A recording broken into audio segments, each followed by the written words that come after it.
Bahkan Ustadz Dery mengaku sampai menangis tak kuat mendengar jika Amar harus dipindah dan jarang ada yang bisa pulang kembali.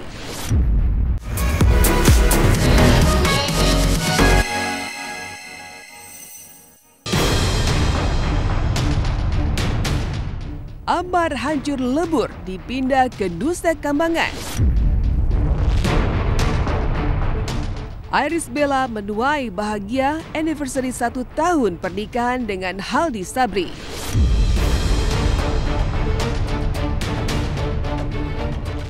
Pasca heboh dan mengejutkannya pemindahan Amar Zoni ke Lapas Nusa Kambangan, Cilacap, Jawa Tengah yang dikenal sebagai lapas super maksimum security di tanah air. Pematik protes keras dari orang-orang terdekatnya, mulai dari sang kekasih, Dr. Gigi Camelia, dan sang adik Aditya Zoni.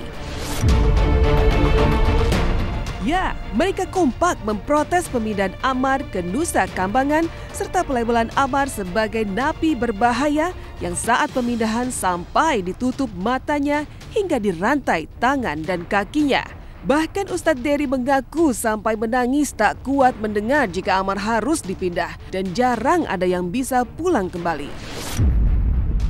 Tanggapannya kaget, shock, kan aku bilang kayak naik roller coaster nih, aku dibuatnya Rabu lalu kejaksaan, Rabu minggu ini tiba-tiba dipindahin gitu nih. Aduh, Masya Allah banget Bang Amar ujiannya. Aku nggak ngerti ya masalah hukum gitu ya, cuman menurutku itu pelanggaran HAM karena gini, at least SOP-nya seperti itu nggak apa-apa, tapi nggak usah divideoin sampai zoom, bener nggak sih? Karena kan Bang Amar public figure, jadi siapa yang nggak tahu dia gitu. Ya makanya gue bilang kan Bang Amar kayak bandar narkoba seperti Freddy Budiman. Aduh, macam barang buktinya berkilo-kilo, bertonton gitu ya. Makanya aku bilang astagfirullah. Pertama-tama pasti kaget banget ya, dan berharap semuanya berlaku seadil-adilnya pihak terkait. Karena Bang Amar belum ada tuntutannya, kenapa harus dipindah ke NK? Jadi mudah-mudahan dapat jalan yang terbaik buat Bang Amar. Jadi pas mendengar kabar dia dibawa ke Nusa Kambangan dengan mata tertutup, anak nangis Bang, nggak kuat, kasihan Bang. Itu nggak tahu kalau Nusa Kambangan tuh nasibnya mau sampai mati atau seumur hidup, jarang yang bisa pulang lagi kan. Karena aku pikir udah nggak ada masalah kan. Gue nggak kecewa, nggak ada. Itu urusan Amar sendiri dengan dia punya masalah kehidupan sendiri. Aku nggak berharap. Kalau kecewa tentu karena berharap. Ya nggak, aku serahkan kepada Allah aja.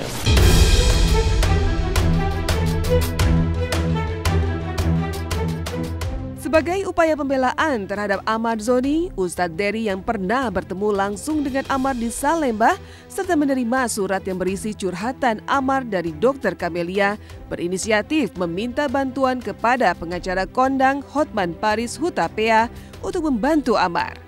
Lantas bagaimana reaksi Hotman Paris terkait permintaan Ustadz Dery untuk membantu Amar? Assalamualaikum warahmatullahi wabarakatuh. Video ini saya buat untuk siapapun pengacara yang ada kepedulian dengan Amar Zoni, khususnya abangku yang terhormat Bang Hotman Paris. Tolong bantuan hukum untuk Amar Zoni, karena saya telah dikirimkan surat oleh Amar Zoni dan Amar Zoni mengatakan dia bukan bandar, bukan pengedar. Dia hanyalah seorang public figure yang sedang dibina. Itu kirim surat ke Pak Ustadz. Ya, kirim surat Pak Ustadz menceritakan kronologisnya. Pak Ustadz terus minta tolong saya. Tapi kan saya belum mengerti kasusnya. Jadi saya nggak, saya hanya posting, tapi mengerti. Saya belum bisa berbuat apa-apa karena saya nggak ngerti kasusnya.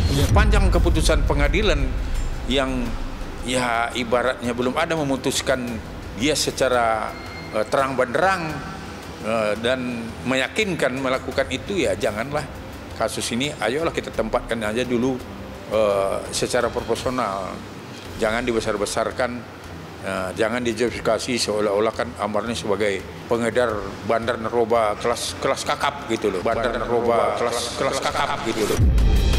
Ya kalau bandar kelas kakap tuh ya ayo dong sekarang juga kita minta juga ke penyidik audit dong, ya kan rekeningnya, karena kan kalau namanya kasus pengedar kelas kakap tuh harus diaudit juga TPPU-nya, tidak pidana. Kita minta juga ke polisi sidik dong TPPU-nya, ada nggak aliran dana yang mengalir ke rekening Amar itu.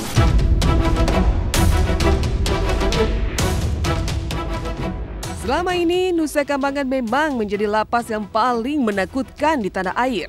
Karena selain memiliki pengawasan yang super ketat, tetapi juga dikelilingi hutan lebat dengan beragam binatang buas seperti ular berbisa dan macan hutan di dalamnya. Adapun sejumlah napi kelas berat yang ternyata sebagai alumnus Nusa Kambangan, diantaranya para terpidana mati kasus bom Bali, gembong narkoba Freddy Budiman, Ibra Zahari 6 kali tertangkap karena narkoba, dan sederet napi kelas berat lainnya. Dan kini Ahmad Zoni menambah daftar hitam tersebut. Dan berikut kesaksian anak dari Freddy Budiman serta Andi Wibo, mantan pengacara terpidana bom Bali 1, terkait ketatnya pengawasan dan juga medan mematikan lapas Nusa Kambangan.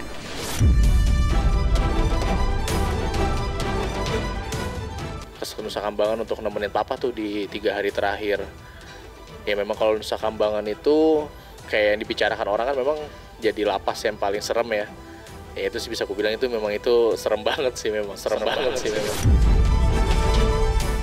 Dimulai dari vibes-nya, dari mulai juga aksesnya yang lumayan strict, petugas-petugasnya yang juga terkesannya berbeda banget lah sama lapas-lapas yang ada di Jabodetabek yang sering aku kunjungi juga. Jadi memang lumayan ketat banget sih. Napi juga kabur kayaknya hal yang nggak mungkin dari Nusa Kambangan ya, ngeliat situasinya kayak gitu. Lewat hutan ketemu hewan, habis itu juga harus berenang sejauh itu juga kayaknya agak susah. Pengalaman saya di pelabuhan Cilacap itu, kita sebelum menyeberang ke Nusa Kambangan itu kita dimanifest dulu KTP kita, kemudian plat nomor kita didata sebelum menyeberang. Nah itu sungguh-sungguh sangat ketat. Jadi tidak sembarangan orang untuk bisa nyebrang. Kasus-kasus pengedar narkoba ya yang dihukum mati itu mereka memang selayaknya memang ditempatkan di sana.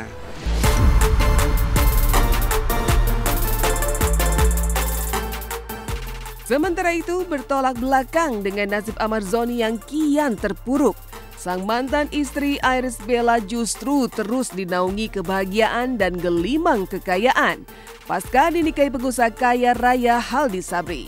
Tak hanya dekat dengan anak sambung, mereka juga selalu liburan bersama. Bahkan kemarin tanggal 19 Oktober bertepatan dengan 1 tahun ulang tahun pernikahan mereka, Ibel dan Haldi menggelar pengajian di rumah mewah mereka. Dan inilah potret kebahagiaan dan kehangatan Ibel bersama keluarga barunya.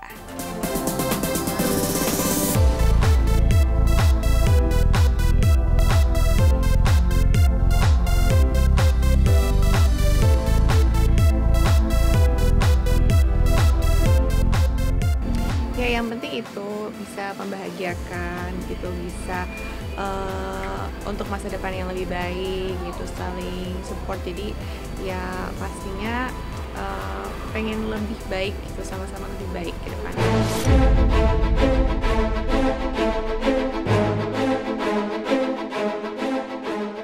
Menepikan pemindahan Ahmad Zoni ke lapas Nusa Kambangan yang mengejutkan di lain kisah. Di balik heboh sengketa tanah yang menjerat Taki Malik, diam-diam sosok Taki justru kembali mematik luka lama pasangan anak dan ayah, Salma Vina Sunan dan Sunan Kalijaga. Ya, luka lama mereka belum sepenuhnya sembuh. Lantaran pasca perceraian yang terjadi antara Taki dan Salma Vina pada 2018 lalu, konon selama itu pula belum ada permintaan maaf secara langsung dari Taki maupun keluarganya kepada Sunan Kalijaga. Yang ada justru Salma Vina selaku pihak yang tersakiti yang sudah meminta maaf lebih dulu kepada keluarga Taki. Iya, sedih karena sampai saat ini orang tuaku tuh belum pernah dengar permintaan maaf sedikit pun dari dia. Maaf aja. Apa susahnya ngomong maaf sih? Gak minta sembah sujud dong sama ayah ibu nggak? Gak minta apa kirimin itu nggak? Permintaan maaf yang tulus dari dalam hatinya aja yang diminta. Itu mungkin dia nggak kepikiran kali untuk minta maaf sama orang tuaku. Kamu mungkin aja Tidak ada 2018 umur kamu berapa? Kamu kepikiran minta maaf sama orang tuanya, minta maaf sama dia yang udah nyakitin kamu. Kok bisanya kamu bilang dia nggak kepikiran minta maaf sama ayah sama ibu tuh? Waktu 8 tahun, 8 kali lebaran itu sudah cukup menunjukkan kualitas seseorang. Cuma kalau dia bilang 8 tahun saya sudah baik-baik aja sama Salma, lu nggak baik-baik aja sama gua sama bini gua. Lu nggak baik-baik aja sama gua sama bini gua.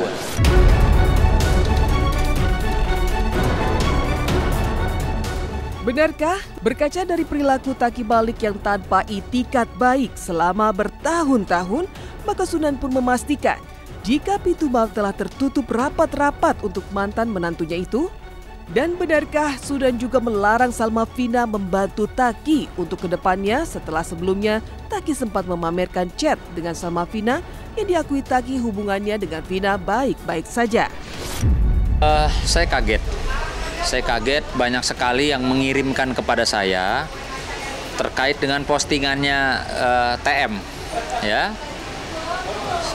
Postingan TM itu banyak di screenshot dan dikirim kepada saya, bahkan video statementnya TM itu dikirim kepada saya, yang dia memposting percakapan, ya, DM Instagram putri saya dengan dia, yang dimana bulan Mei tahun 2018 itu putri saya terlebih dahulu yang menghubungi melalui DM Instagram dan menyatakan mohon maaf lahir batin, kita nggak akan maafin dia, nanti ketemu aja di akhirat,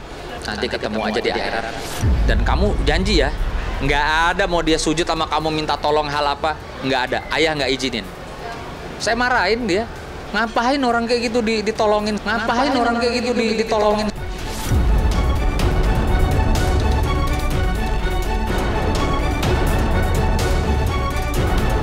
Tapi soal prestasi membanggakan yang baru saja diukir oleh Krisdayanti alias Kade, sang diva top tanah air. Ya, tampil mewakili Indonesia dalam ajang 10 World Kung Fu Championship atau kejuaraan kungfu dunia, Kade yang padahal kini berusia 50 tahun berhasil meraih medali perak dalam kategori Women Single Weapon Routine.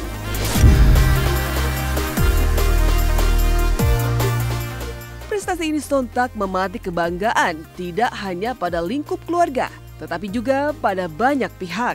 Bahkan Aurel juga mengucapkan selamat di akun medsosnya. Dan inilah penampilan memukau Kade yang mampu mengharumkan nama Indonesia di ajang olahraga wushu dunia di China.